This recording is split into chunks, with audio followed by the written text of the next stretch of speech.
Hello दोस्तों, एक बार फिर आप सभी का हमारे चैनल में स्वागत है।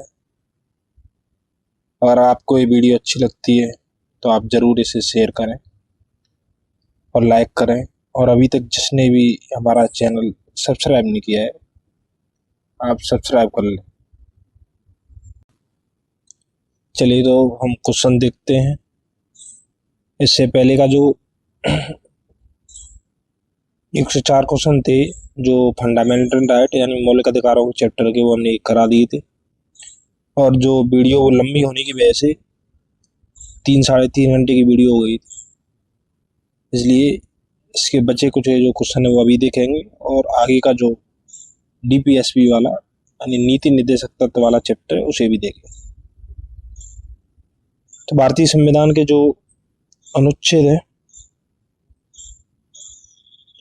और प्रावधान, तो अनुच्छेद 16(2) में जो प्रावधान है वो किसी भी व्यक्ति के साथ उसके वंश, धर्म अथवा जाति के आधार पर सार्वजनिक नियुक्तियों के मामले में भेदभाव नहीं किया जाएगा।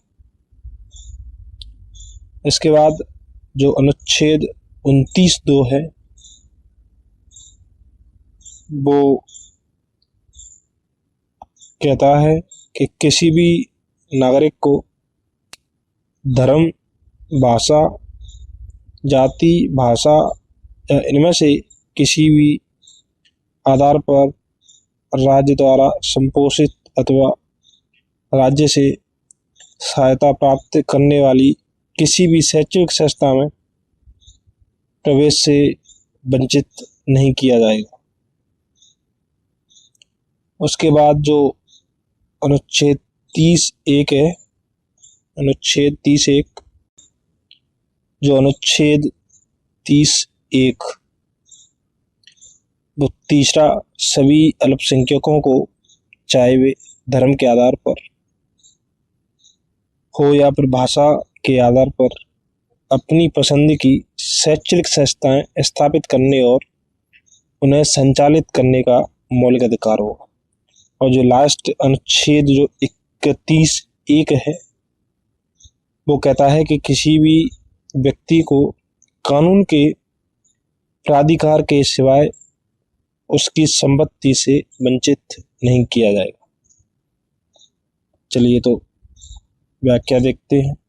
व्याख्या में सबसे पहला जो अनुच्छेद है वो 16(2), किसी भी व्यक्ति के साथ केवल उसके धर्म, मूलवंश, जाति, लिंग, उद्भव, जन्म स्थान और निवास 1, 2, 3, 4, 5, 6 और 7। तो जो अनुच्छेद 16 है वो उसमें 7 आधार बताएंगे। इसमें जो उद्भव और जो निवास है उसको छोड़ दें तो 5 आधारों पर अनुच्छेद जो 15 है उसमें भी विभेद की प्रतिबंध की बात कही गई है। जो अनुच्छेद जो 16 है उसमें 2 आधार और हैं, एक तो उद्भव और एक है निवास।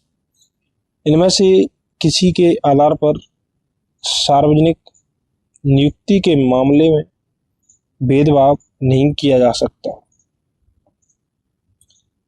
अनुच्छेद 29 जो 2 है, किसी भी नागरिक को धर्म, वंश, जाति, भाषा या इनमें से किसी भी आधार पर राज्य द्वारा संपोषित अथवा राज्य से सहायता प्राप्त करने वाली किसी भी शैक्षणिक संस्था में प्रवेश से वंचित नहीं किया जाएगा। अनुच्छेद जो 30(1) है वो कहता है कि सभी अल्पसंख्यकों को चाहे वे धर्म के आधार पर हों या फिर भाषा के आधार पर अपनी पसंद की शैक्षणिक संस्थाएं स्थापित करने और उन्हें संचालित करने का मौलिक अधिकार होगा। इसके बाद अनुच्छेद 31(1), किसी भी व्यक्ति को कानून के प्राधिकार के सिवाय उसकी संपत्ति से वंचित नहीं किया जाएगा। यानी अगर किसी भी व्यक्ति को उसकी संपत्ति से वंचित किया जाता है तो वो कानून के अनुसार ही वंचित किया जाएगा, नहीं तो नहीं किया जा सकता। अगला प्रश्न है कि निम्नलिखित में से कौन सही सुमेलित नहीं है। तो पहला है, अब पहले हम ये देख लेते हैं कि कौन कौन सा सुमेलित है। तो अस्पृश्यता का जो अंत है वो अनुच्छेद 17 में है, हमने नोट्स में पढ़ा था, ये सही है। गिरफ्तारी एवं निरोध के विरोध संरक्षण तो ये गलत है, क्योंकि जो अनुच्छेद 23 है उसकी जगह अनुच्छेद 22 होना चाहिए। तीसरा है धर्म की स्वतंत्रता। धर्म की स्वतंत्रता का जो प्रावधान है वो अनुच्छेद 25 में, ये भी सही है। चौथा है अल्पसंख्यकों के हितों का संरक्षण, तो यह अनुच्छेद 29 है। चलिए व्याख्या देखते हैं, इसको 2 बार देखने की जरूरत नहीं है क्योंकि व्याख्या में एक बार और दिया रहता है इस तरीके का। तो जो अस्पृश्यता का अंत है वो अनुच्छेद 17 में।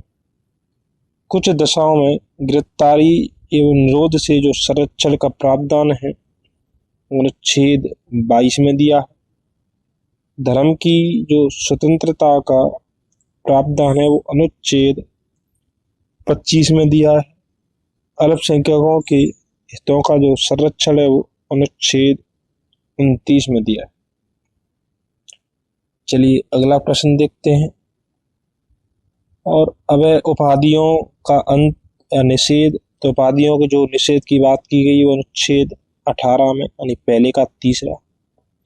दूसरा है धार्मिक मामलों के प्रबंध की स्वतंत्रता, तो यह अनुच्छेद 26 यानी दूसरे का चौथा। तीसरा है अल्पसंख्यकों की भाषा का संरक्षण, तो अनुच्छेद 29 यानी तीसरे का पहला। और शिक्षा का अधिकार, तो यह अनुच्छेद 21 है, जिसे 86वें संविधान संशोधन अधिनियम 2002 के माध्यम से जोड़ा गया था। तो इसका जो ऑप्शन है वो डी है। व्याख्या देखते हैं। उपाधियों का निषेध अनुच्छेद 18, धार्मिक मामलों के प्रबंध की स्वतंत्रता अनुच्छेद 26, अल्पसंख्यकों की भाषा का संरक्षण अनुच्छेद 29, शिक्षा का अधिकार अनुच्छेद 21A। चलिए अगला प्रश्न देखते हैं। इसमें भी सही सुमेलित करना है। तो मौलिक कर्तव्य, तो जो मौलिक कर्तव्य है वो संविधान में 42वें संविधान संशोधन के माध्यम से जोड़े गए। तो पहले का तीसरा, तो इसका ऑप्शन ए सही है, क्योंकि जो पहले का तीसरा है वो ऑप्शन ए में ही दिया है। दूसरा है संसद मौलिक अधिकारों में संशोधन कर सकती है, और यह कहा था केशवानंद भारती केस में। मूल ढांचे का जो सिद्धांत है वो मिनर्वा मिल्स, और इंसानों के अनैतिक व्यापार का जो निषेध है वो संविधान का अनुच्छेद 23। इसमें थोड़ा कंफ्यूजन हो सकता है।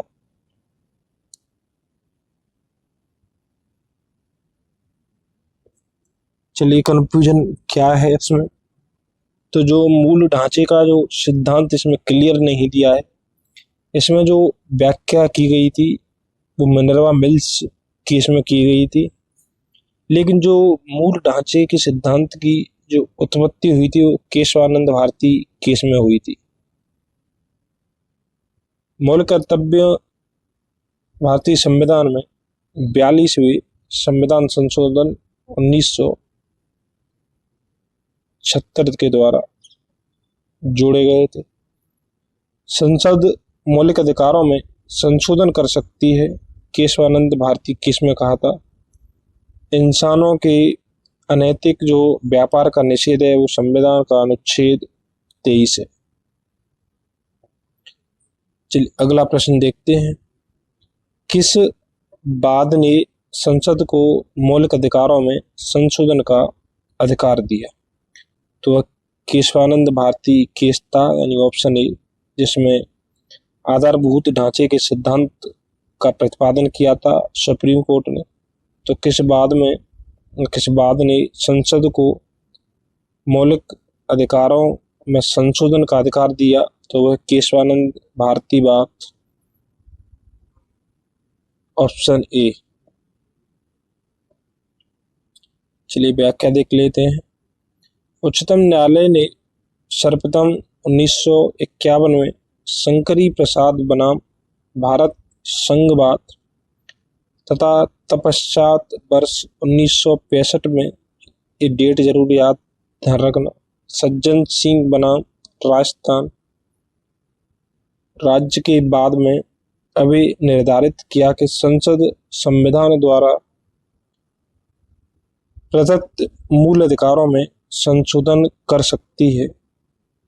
तदनंतर वर्ष 1967 में गोलकनाथ बनाम पंजाब राज्यवाद में उच्चतम न्यायालय ने शंकरी प्रसाद बनाम सज्जन कुमार वाद के विपरीत संसद द्वारा मूल अधिकारों में संशोधन पर रोक लगाने का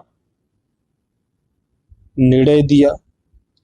चूंकि वर्तमान में केशवानंद भारती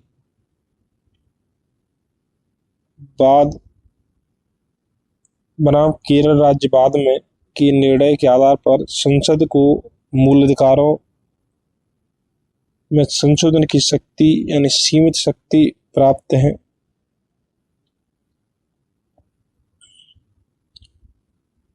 अतः विकल्प ए को अभिष्ट उत्तर के रूप में चिन्हित किया गया है।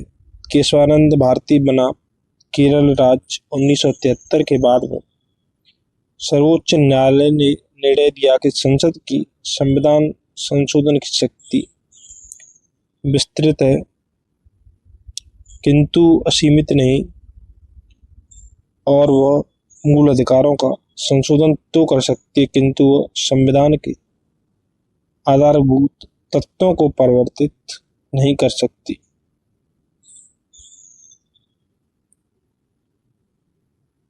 चलिए अगला प्रश्न देखते हैं।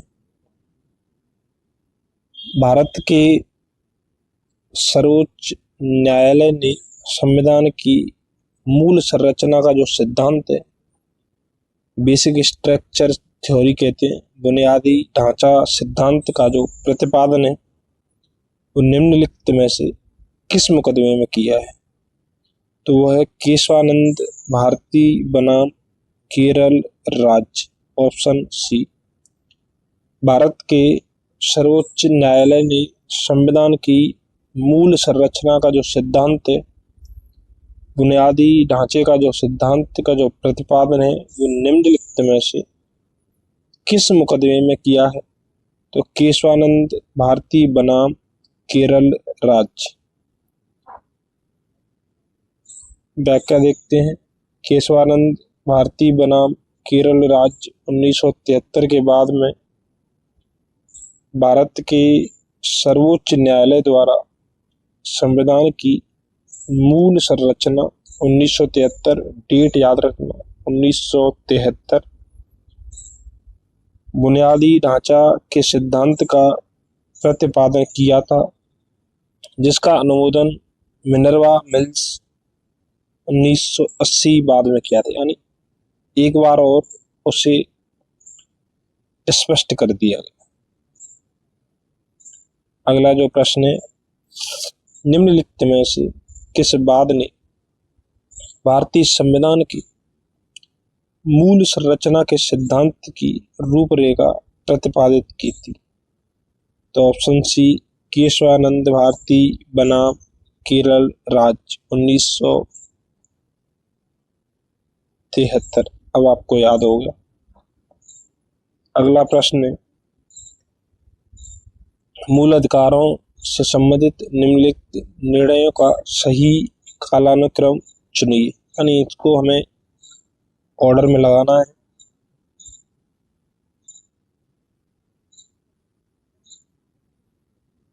सेकेंड, तो पहला है जो गोलकनाथ बना पंजाब राज्य, यह जो मामला है वो 1967 में आया। केशवानंद भारती बनाम जो केरल राज्य है वो हमने अभी देखा था, 1973 का केस था।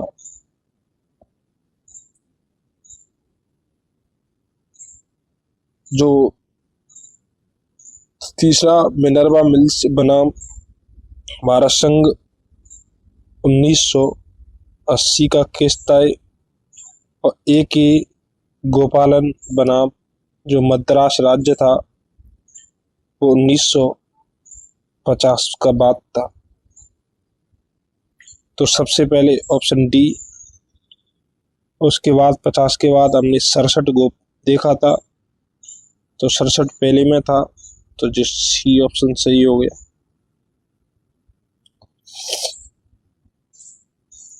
चलिए व्याख्या देखते हैं। तो मूल अधिकारों से संबंधित निर्णयों का जो सही कालानुक्रम है वो इस प्रकार है। ए के गोपालन बनाम मद्रास राज्य 1950, ए के गोपालन बनाम मद्रास राज्य 1950 का केस था। दूसरा गोलकनाथ बनाम पंजाब राज्य 1967 का केस था। गोलकनाथ बनाम पंजाब राज्य 1967 का केस था। तीसरा केशवानंद भारती बनाम केरल राज्य 1973 का केस था। और चौथा मिनर्वा मिल्स बनाम भारत संघ 1980।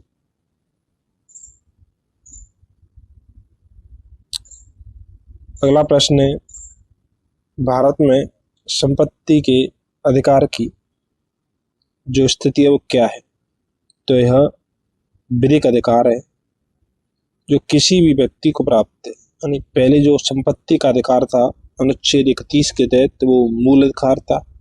अब जो संपत्ति का अधिकार है उसे मूल अधिकार से हटाकर एक विधिक अधिकार बना दिया है अनुच्छेद 300 क या 301 के तहत 44वां संविधान संशोधन 1978 के द्वारा।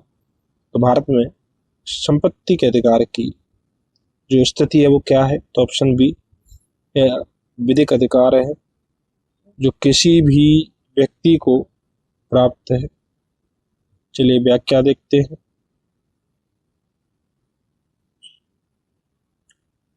44वें संविधान संशोधन अधिनियम 1978 द्वारा संपत्ति के अधिकार को मौलिक अधिकारों की सूची से हटाकर संविधान के भाग 12 यानी वित्त, संपत्ति, संविदाएं और वाद का जो अध्याय 4 संपत्ति का अधिकार के रूप में अंतः स्थापित किया गया है।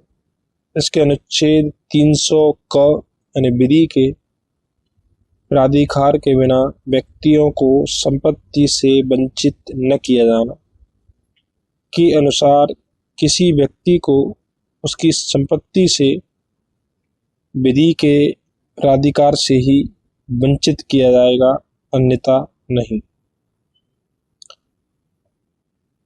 अतः यह स्पष्ट है कि वर्तमान में भारत में संपत्ति का जो अधिकार है वो एक विधिक या कानूनी अधिकार है जो किसी भी व्यक्ति, नागरिक या गैर नागरिक को प्राप्त है। उल्लेखनीय है कि नई एनसीईआरटी के अद्यतन संस्करण में संपत्ति का अधिकार संवैधानिक अधिकार के रूप में उल्लिखित किया गया। अगला प्रश्न सेकंड। अगला प्रश्न, संपत्ति का अधिकार निम्न में से कौन सी श्रेणी में सम्मिलित है?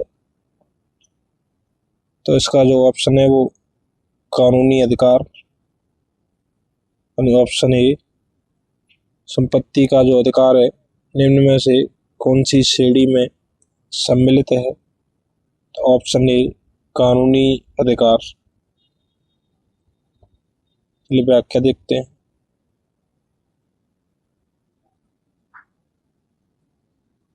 व्याख्याहीन।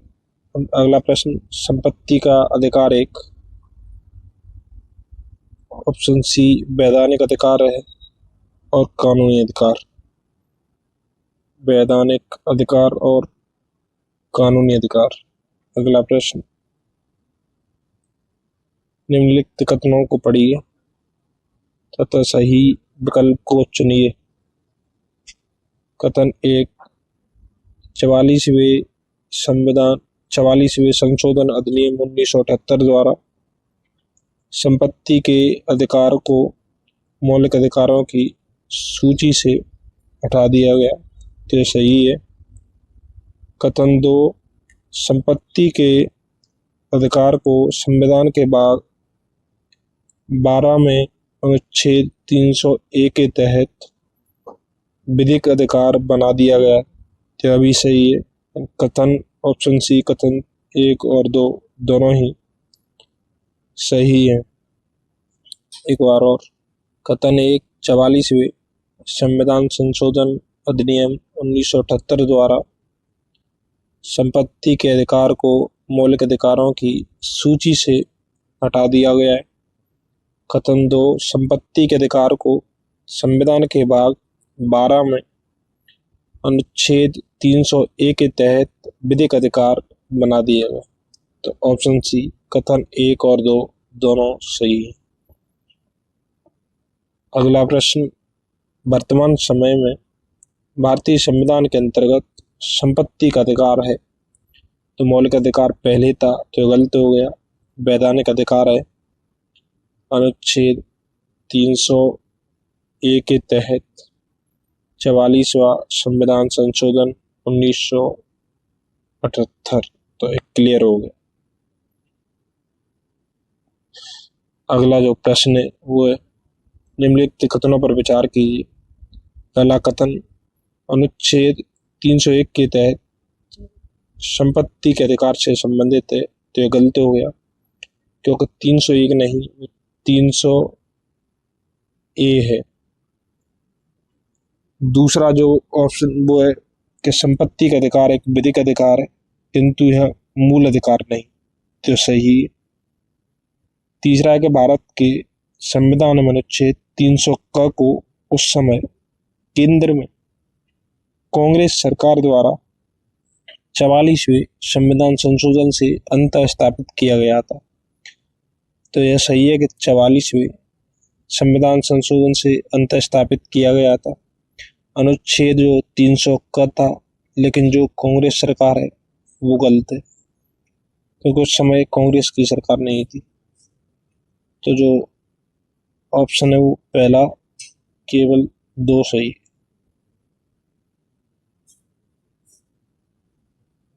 व्याख्या, अनुच्छेद 301 व्यापार, वाणिज्य और समागम की स्वतंत्रता से संबंधित है, न कि संपत्ति के अधिकार से।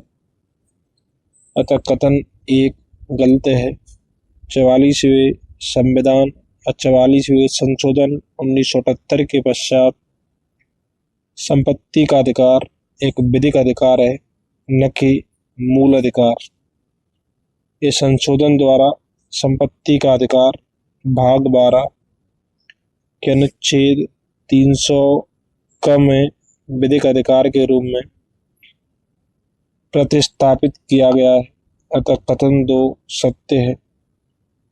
भारतीय संविधान का जो 44वां संशोधन था जो 1978 में किया गया था, उस समय जनता पार्टी की सरकार थी। अतः कथन तीन गलत है। इस प्रकार विकल्प ए सही उत्तर होगा। चलिए अगला प्रश्न देखते हैं। निम्नलिखित में से किसके द्वारा संपत्ति के मूल अधिकार का लोप किया गया? तो अभी हमने देखा था कि ऑप्शन सी, संविधान का 44वां संशोधन अधिनियम द्वारा। व्याख्या संविधान के 44वें संशोधन अधिनियम 1978 जो 20/6/1979 से प्रभाविता द्वारा संपत्ति के मूल अधिकार का लोप किया गया तथा इसे विधिक या कानूनी अधिकार का दर्जा दिया गया। तत्समय मोरारजी देसाई जनता पार्टी की सरकार में प्रधानमंत्री थे। अगला प्रश्न, संपत्ति के मौलिक अधिकार को कब समाप्त किया गया? तो ऑप्शन ए अभी हमने देखा तो 1978 में संविधान के 44वें संशोधन के द्वारा। अगला प्रश्न, निम्नलिखित में से किस संवैधानिक संशोधन अधिनियम ने मौलिक अधिकारों की सूची से संपत्ति के अधिकार को हटाया? तो हमने कई बार देख लिया। ऑप्शन सी 44वां संवैधानिक संशोधन अधिनियम 1978। अब क्लियर हो गया।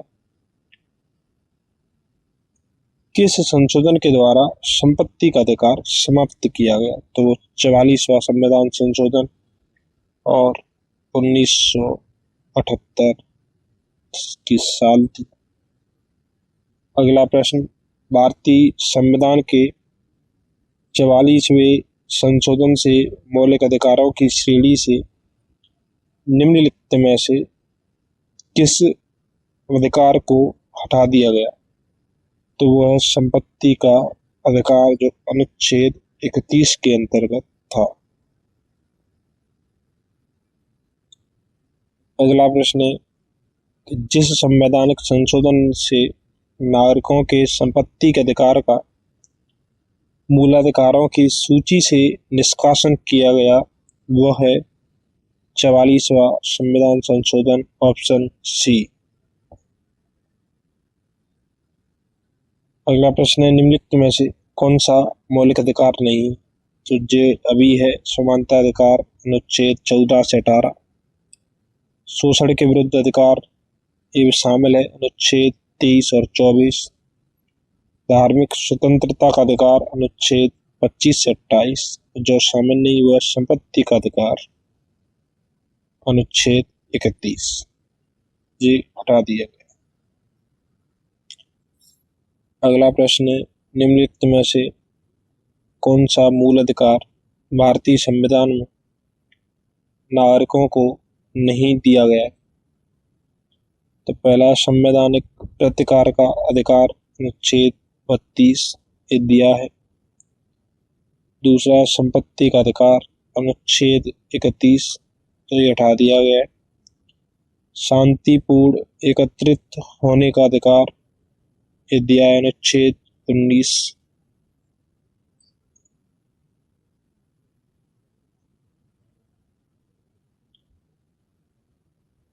देश भर में आज़ादी के साथ आने जाने का अधिकार ये भी अनुच्छेद 19 के अंतर्गत शामिल है। तो ऑप्शन बी।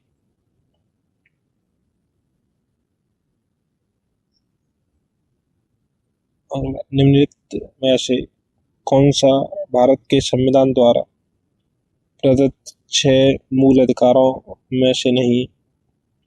तो समानता का अधिकार अनुच्छेद 14 से 18 ये शामिल है।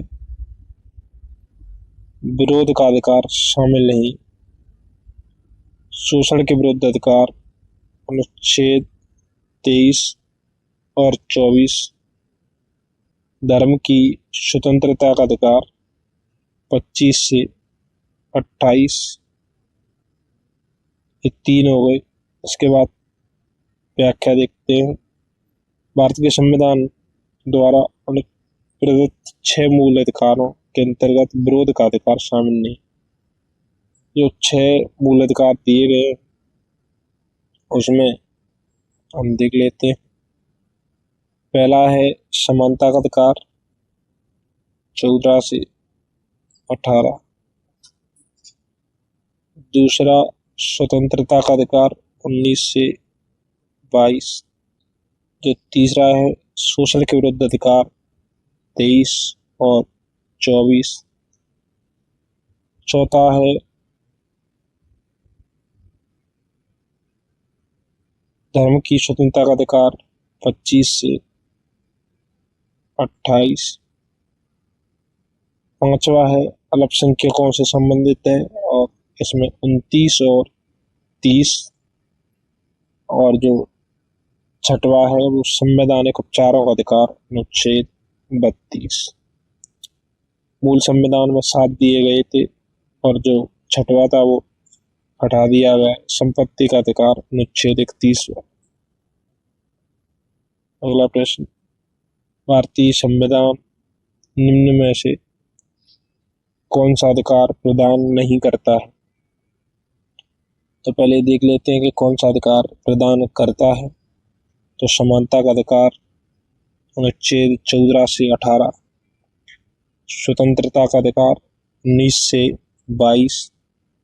धर्म पालन करने का अधिकार अनुच्छेद 25 से 28। समान आवास का अधिकार, ऐसा कोई अधिकार नहीं दिया गया है मूल अधिकारों के पार्ट में। यह डीपीएसपी का हिस्सा है। क्या भारतीय संविधान द्वारा समानता का अधिकार अनुच्छेद 14 से 18। धर्म पालन करने का अधिकार अनुच्छेद 25 से 28 तथा स्वतंत्रता का अधिकार अनुच्छेद 19 से 22 तो प्रदान किया गया है, परंतु समान स्वतंत्रता के अधिकार का इसमें उल्लेख नहीं है। अगला प्रश्न,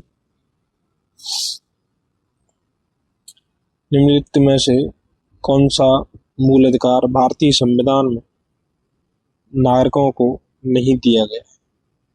तो पहला है देश के किसी भी भाग में बसने का अधिकार यह दिया है और यह अनुच्छेद 19 के अंतर्गत है। लिंग समानता का अधिकार यह भी दिया है, यह 15 और 16 14 तीनों से संबंध रखता है। सूचना का अधिकार यह संविधान में तो शामिल है लेकिन मौलिक अधिकारों का पार्ट नहीं है। शोषण के विरुद्ध अधिकार अनुच्छेद 23 और 24। तो निम्नलिखित में से कौन सा मूल अधिकार भारतीय संविधान में नागरिकों को नहीं दिया गया? तो देश के किसी भी भाग में बसने का अधिकार यह शामिल है अनुच्छेद 19 के अंतर्गत। लिंग समानता का अधिकार यह भी शामिल है अनुच्छेद 14, 15 और 16 के अंतर्गत। सूचना का अधिकार यह संविधान में शामिल है लेकिन यह वैधानिक अधिकार है जो 2005 में अधिनियम के तहत शामिल किया गया था। और जो लास्ट है शोषण के विरुद्ध अधिकार जो अनुच्छेद 23 और 24 के अंतर्गत शामिल है। सूचना का अधिकार मूल अधिकार के रूप में भारतीय संविधान में नागरिकों को प्रत्यक्षत नहीं दिया गया है। यह एक विधिक अधिकार है जिसे सूचना का अधिकार अधिनियम 2005 के अंतर्गत नागरिकों को प्रदान किया गया है। सर्वोच्च न्यायालय ने अपने निर्णय में इसे वाक एवं अभिव्यक्ति की स्वतंत्रता के अधिकार अनुच्छेद 19(1) का में सन्निहित माना है, अतः इसे मूल अधिकार माना जाता है। तथापि इसका संविधान में लिखित रूप से उल्लेख नहीं। प्रश्नगत अन्य तीनों अधिकार भारतीय संविधान के तहत मूल अधिकारों में शामिल है। अगला प्रश्न, निम्नलिखित वक्तव्यों पर ध्यान दीजिए। किसी को राष्ट्रगीत गाने के लिए बाध्य नहीं किया जा सकता क्योंकि इससे वाक स्वातंत्र और अभिव्यक्ति स्वातंत्र के अधिकार का उल्लंघन होगा। सही है। दूसरा, इससे अंतःकरण की और धर्म के अबाध रूप से आचरण और प्रचार करने की स्वतंत्रता के अधिकार का उल्लंघन होगा। ये भी सही है। तीसरा, राष्ट्रगीत गाने के लिए किसी को बाध्य करने वाला कोई विधिक उपबंध नहीं है। इन वक्तव्यों में से तो ऑप्शन सी 1, 2 और 3 तीनों सही है। वाक्य, बिजनोई या बिजोई इमैनुअल बनाम केरल राज्य 1986 के बाद में बिजोई इमैनुअल बनाम केरल राज्य 1986 के बाद में सर्वोच्च न्यायालय ने निर्णय दिया कि किसी को भी राष्ट्रगीत गाने के लिए बाध्य नहीं किया जा सकता यदि उसका धार्मिक विश्वास ऐसा करने की अनुमति नहीं देता है। राष्ट्रगीत गाने के लिए बाध्य करना वाक स्वातंत्र्य का उल्लंघन होगा। न्यायालय ने निर्णय दिया कि ऐसा कानून नहीं है जिसके अधीन उन्हें राष्ट्रगीत गाने के लिए बाध्य किया जा सकता।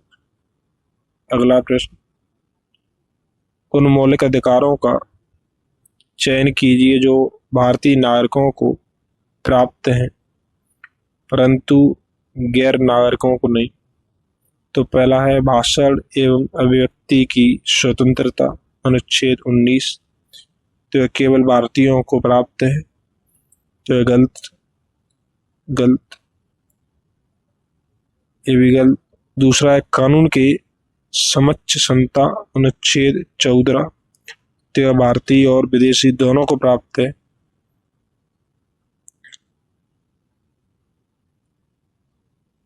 तीसरा, अल्पसंख्यकों के अधिकार, अनुच्छेद 29 और 30। तो केवल भारतीयों को प्राप्त है। तो पहला और तीसरा सही है। Option A. जीवन और स्वतंत्रता का संरक्षण, अनुच्छेद 21। यह भारतीय और विदेशी दोनों को प्राप्त है। तो उन मौलिक अधिकारों का चयन कीजिए जो भारतीय नागरिकों को प्राप्त है परंतु गैर नागरिकों को नहीं।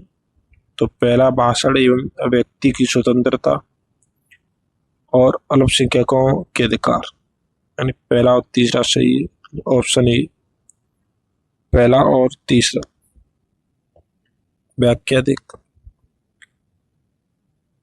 भारतीय संविधान के भाग 3 में वर्णित मौलिक अधिकारों के तहत अनुच्छेद 19 भाषण एवं अभिव्यक्ति की स्वतंत्रता तथा अनुच्छेद 29 अल्पसंख्यक वर्गों के हितों का संरक्षण मात्र भारतीय नागरिकों को प्राप्त है।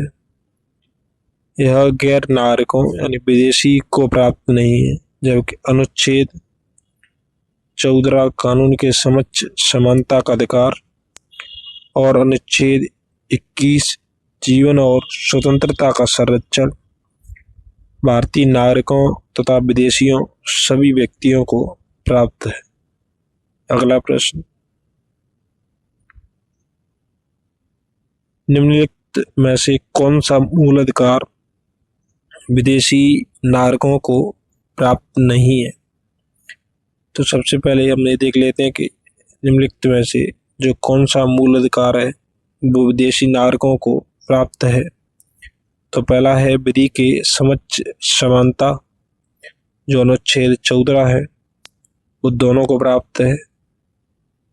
दूसरा, शोषण के विरुद्ध अधिकार, अनुच्छेद 23 और 24, यह भी दोनों को प्राप्त है। प्राण एवं दैहिक स्वतंत्रता का अधिकार, अनुच्छेद 20, यह भी दोनों को प्राप्त है। और अभिव्यक्ति की स्वतंत्रता का अधिकार, अनुच्छेद 19, केवल भारतीयों को प्राप्त है। तो जो ऑप्शन बी है, अभिव्यक्ति की स्वतंत्रता का अधिकार, अनुच्छेद 19, यह केवल भारतीयों को प्राप्त है। चलिए एक बार पूरे को अच्छी तरीके से देख लेते हैं। तो भारत में कुछ मूल अधिकार नागरिकों और विदेशियों दोनों को समान रूप से उपलब्ध हैं, जो फिर इस प्रकार है।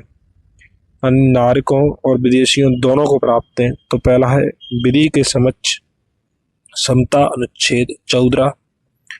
दूसरा, अपराधों के लिए दोष सिद्धि के संबंध में संरक्षण, अनुच्छेद 20। तीसरा, प्राण और दैहिक स्वतंत्रता का संरक्षण, अनुच्छेद 21। चौथा, शिक्षा का अधिकार, अनुच्छेद 21A। पांचवा, शोषण के विरुद्ध अधिकार, अनुच्छेद 23 और 24। छठवां, धर्म की स्वतंत्रता का अधिकार, अनुच्छेद 25, 26, 27 और 28। अतः स्पष्ट है कि अभिव्यक्ति की स्वतंत्रता का अधिकार, अनुच्छेद 19, भारत में विदेशी नागरिकों को प्राप्त नहीं, अपितु केवल भारतीय नागरिकों को प्राप्त है। इसलिए विकल्प बी सही उत्तर है। अगला प्रश्न, भारतीय संविधान के अंतर्गत निम्नलिखित अधिकारों में से कौन सा एक अधिकार सभी व्यक्तियों को प्राप्त है? तो पहला, विधि के समान संरक्षण का अधिकार, अनुच्छेद 14, और सभी व्यक्तियों को। भेदभाव के विरुद्ध अधिकार, अनुच्छेद जो 15 है, वो केवल भारतीयों को प्राप्त है। अभिव्यक्ति की स्वतंत्रता का अधिकार, अनुच्छेद 19, यह केवल भारतीयों को प्राप्त है। सांस्कृतिक एवं शैक्षणिक अधिकार, अनुच्छेद 29, ये भी केवल भारतीयों को प्राप्त है। तो जो विधि के समक्ष समानता का अधिकार और जो अनुच्छेद 14 है, वो केवल भारतीयों को नहीं बल्कि दोनों को प्राप्त है। व्याख्या, भारतीय संविधान के अनुच्छेद 14 के अंतर्गत विधि के समान संरक्षण का अधिकार भारत में नागरिकों सहित सभी व्यक्तियों को प्राप्त है, जबकि प्रश्नगत अन्य तीन अधिकार केवल भारतीय नागरिकों को ही प्राप्त है। अगला प्रश्न, निम्नलिखित अधिकारों में से कौन से अधिकार भारत में सभी व्यक्तियों को उपलब्ध नहीं है? नीचे दिए गए कूट का उपयोग कर अपना उत्तर दीजिए। तो विधि के समक्ष समता का अधिकार या समक्ष समानता, तो दोनों को प्राप्त है। तो ये गलत हो गया, तो ये भी गलत ऑप्शन निकले डी। भेदभाव के जो विरुद्ध अधिकार है वो अनुच्छेद 15, देश भर में स्वतंत्र भ्रमण की स्वतंत्रता, अनुच्छेद 19, और चुनाव लड़ने का अधिकार, यह तीनों केवल भारतीयों को प्राप्त है। और जो विधि के समक्ष समता है वो दोनों को प्राप्त है। तो ऑप्शन डी, दूसरा, तीसरा, चौथा।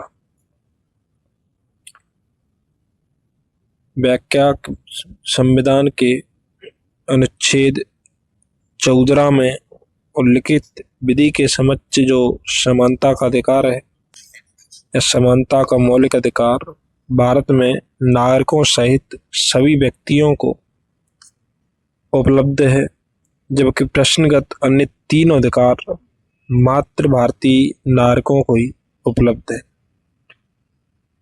अगला प्रश्न, भारतीय संविधान द्वारा प्रदत्त निम्न में से कौन सा अधिकार गैर नागरिकों को भी उपलब्ध है? तो अभिव्यक्ति की स्वतंत्रता है, अनुच्छेद 19, वो केवल भारतीयों को। तो गलत। देश के किसी भी भाग में घूमने और बसने का अधिकार, यह भी अनुच्छेद 19 का क्लोज है, तो ही भी गलत।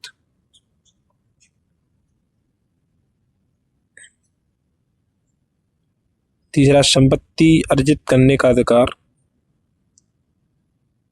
तो अनुच्छेद जो 31 था, ये भी गलत। और जो संवैधानिक निराकरण का अधिकार अनुच्छेद 32 इस सभी को प्राप्त है।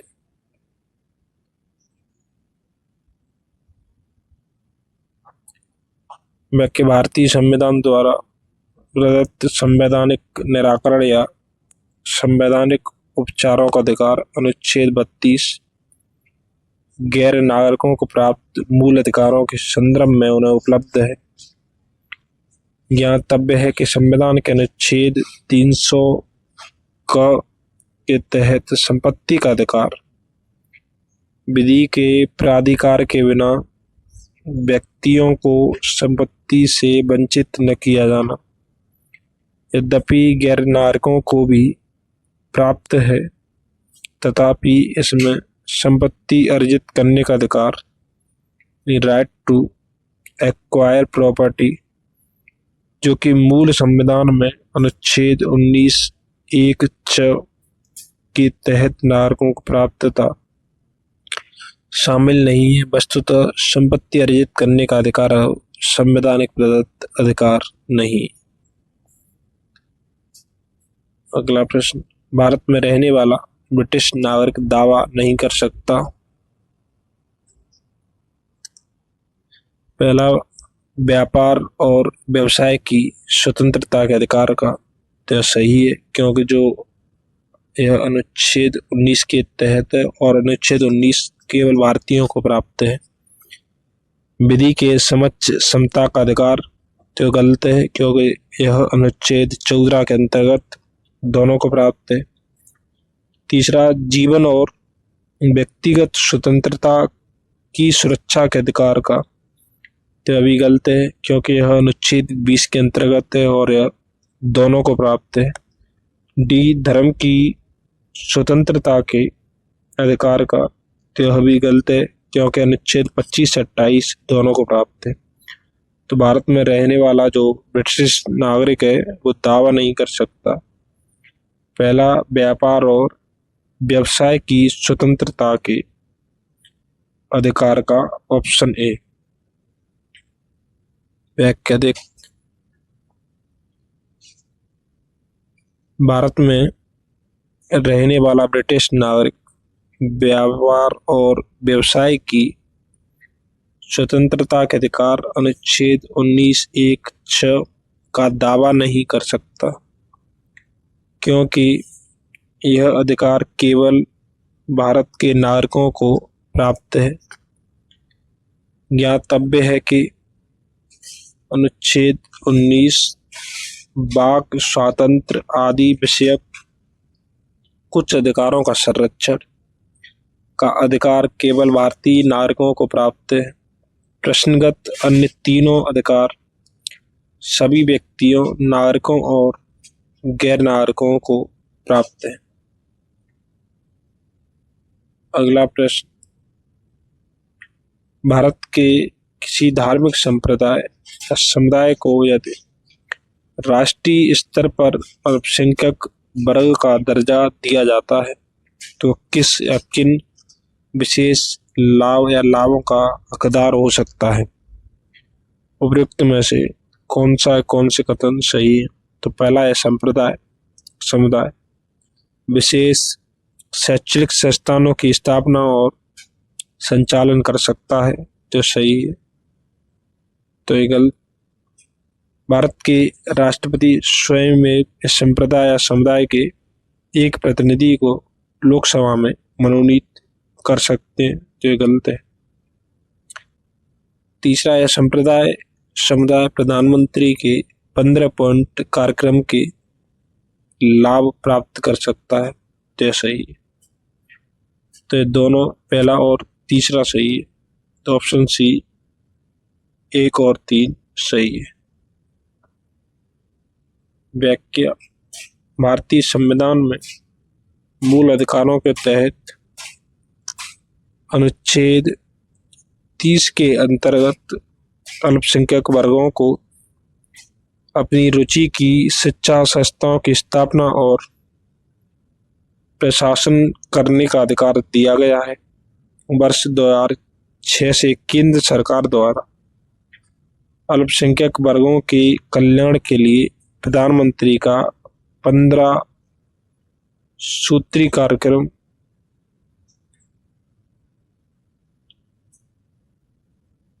प्रारंभ किया गया।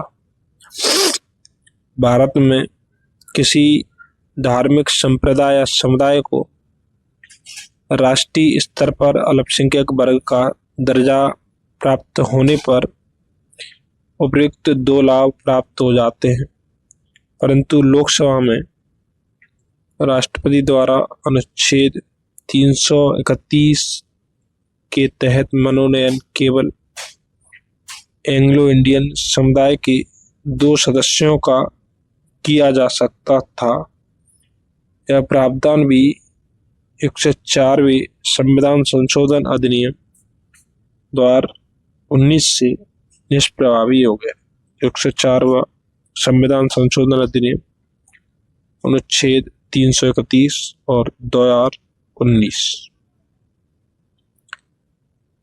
अगला प्रश्न, बंधुआ मजदूर उन्मूलन अधिनियम संसद ने कब पारित किया? तो ऑप्शन बी 1976 में। बंधुआ मजदूर उन्मूलन अधिनियम संसद ने कब पारित किया? तो 1976 में, ऑप्शन बी। व्याख्या, बंधुआ मजदूरी प्रथा उन्मूलन अध्यादेश 25 अक्टूबर 1975 को जारी किया गया तथा इसी तिथि से प्रभावी हुआ।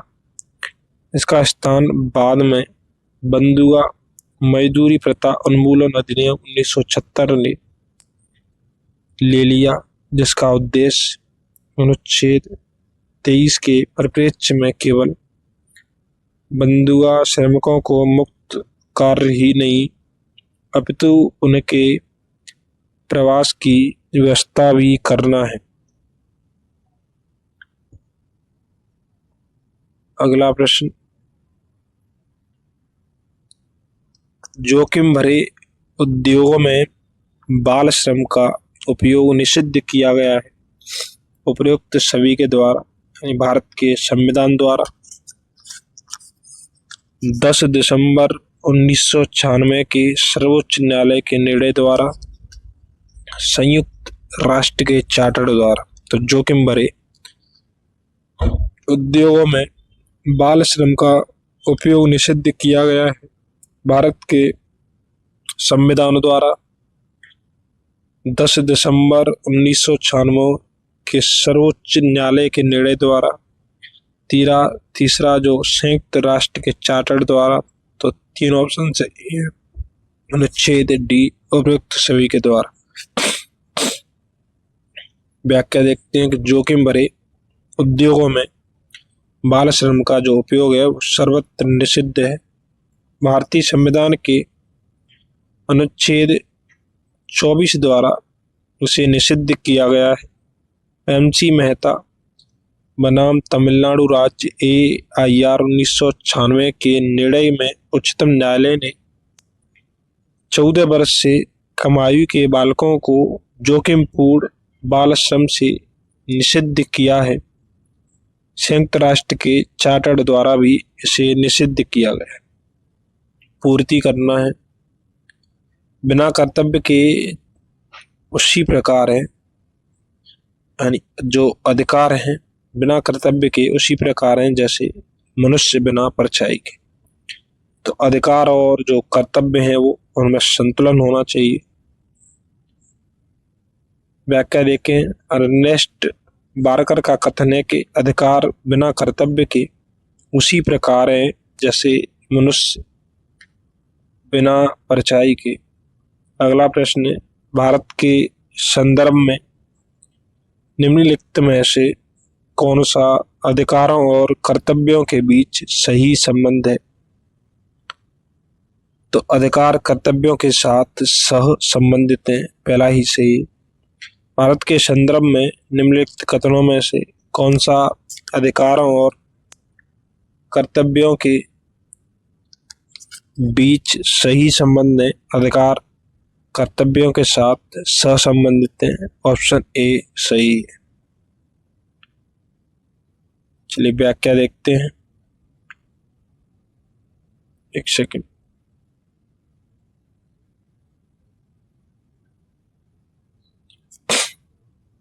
भारत के संदर्भ में अधिकार और कर्तव्य एक ही वस्तु के दो चरण हैं। मानव व्यक्तित्व के विकास के लिए अधिकार महत्वपूर्ण है। ये किसी व्यक्ति को स्वतंत्र कार्य करने हेतु पर्याप्त क्षेत्र उपलब्ध कराते हैं और इस तरह आत्म विकास का आधार निर्मित करते हैं। तथापि लोकतांत्रिक व्यवस्था में अधिकारों की विशेष महत्ता है, लेकिन कर्तव्यों की अनुपस्थिति में ये अर्थहीन होते हैं। एक व्यक्ति के पास अधिकार है तो उसे अच्छे कार्यों में अपना योगदान देना चाहिए। व्यक्ति को असामाजिक कार्यों को करने का अधिकार नहीं है। व्यक्ति के अधिकार समाज पर उसके दावे को प्रदर्शित करते हैं, जबकि कर्तव्यों से व्यक्ति पर समाज के दावे का संकेत मिलता है। अतः भारत के संदर्भ में अधिकार कर्तव्यों के साथ सहसंबंधित है। अगला प्रश्न, निम्नलिखित कथनों में से कौन सा एक सही है? तो अधिकार राज्य के विरुद्ध नागरिकों के दावे हैं, तो सी सही है। अधिकार राज्य के विरुद्ध नागरिकों के दावे हैं। पहला अधिकार नागरिकों के विरुद्ध राज्य के दावे हैं, तो गलत, क्योंकि राज्य के नहीं अधिकार नागरिकों को दिए गए हैं। दूसरा अधिकार वे विशेषाधिकार हैं जो किसी राज्य के संविधान में समाविष्ट हैं, तो अधिकार विशेषाधिकार नहीं हो सकते क्योंकि इन पर भी युक्त प्रतिबंध है। डी अधिकार अधिकांश लोगों के विरुद्ध कुछ नागरिकों के विशेषाधिकार हैं, तो यह भी गलत है। अधिकार राज्य के विरुद्ध यानी अधिकार राज्य के विरुद्ध प्राप्त होते हैं और नागरिकों को। व्याख्या देखते हैं। अधिकार मानव व्यक्तित्व के समग्र विकास की अनिवार्य अपेक्षा है। इनके अभाव में मानव का बौद्धिक, नैतिक, आध्यात्मिक तथा लौकिक उत्थान बाधित हो जाएगा एवं मानव जीवन पशुवत हो जाएगा। अधिकार राज्य शक्ति पर सीमा है।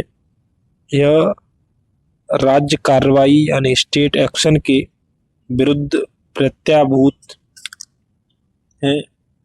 अतः अधिकार राज्य के विरुद्ध नागरिकों के दावे हैं।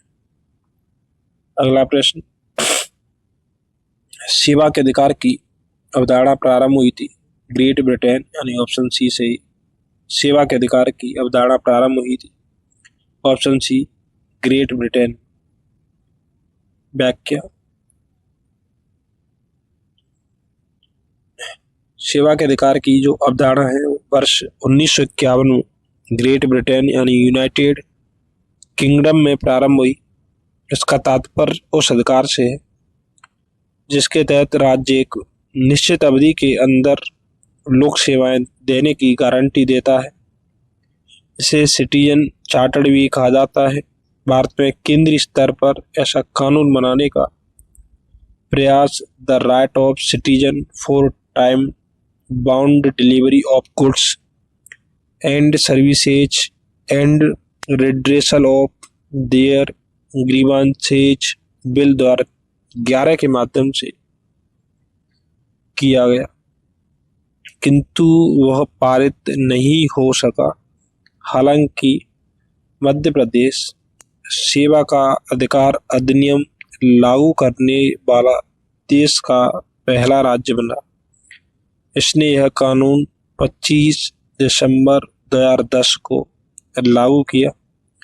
दूसरा स्थान बिहार राज्य का है, जहां यह कानून 15 अगस्त 2011 को लागू किया गया। तो चलिए, जो मौलिक अधिकारों का जो चैप्टर था वो समाप्त हो गया।